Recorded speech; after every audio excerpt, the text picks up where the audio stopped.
In this episode of Vitamina C, we are going to present a topic that although many of us know, we don't know how to explain. Inflation. And yes, we heard about this frequently.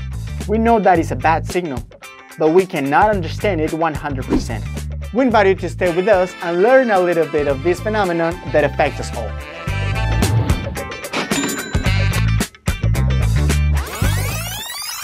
Suppose that you decide to save 100 Mexican pesos on a box every fortnight. For that New Year's trip you want so much.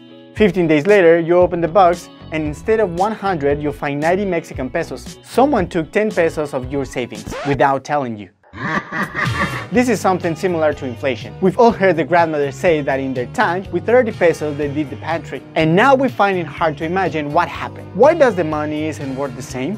For economists, inflation is defined as the loss in the value of money in a period of time. In the 1920s, workers of Germany used to make a collection of groceries right after they received their salary. Because if they keep the money in a short period of time, the money lost its purchasing power. That is, the capacity that has to let us buy products and services. When the purchasing power is lost, inflation increases, or as your grandmother just said, money is worth less. To calculate how the money has lost its value, we must measure its purchasing power, and to deduce it, a measure that facilitates that change is established. In countries like Mexico, the term basic basket is used.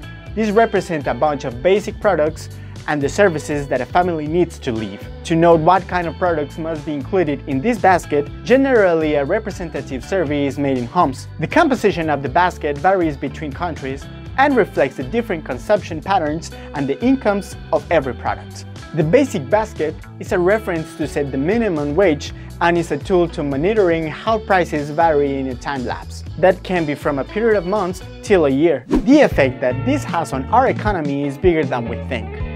We can see it in this way. If inflation results from 4% per annum and your income increase is 1, you lost 3% of your purchasing power in a year. But what causes inflation? The simplest reason can be the increase of demand in one product and its scarcity. Or the cost to produce a good or service increases and with that rises its price. Or well, that the producers decide to raise the price to anticipate for a future scarcity. Inflation is a phenomenon that affects us all. It is not entirely up to us to control it, but it's important that we know how it affects us and what measures can we take so that won't impact seriously in our economy. Saving is an important tool. Also, becoming a careful and conscientious consumer of how to spend the money. We remind you that you can also learn about this and many other contents about a lot of topics in the website Imagen UABC. Share our segments and don't stop to follow us on social media. See you later.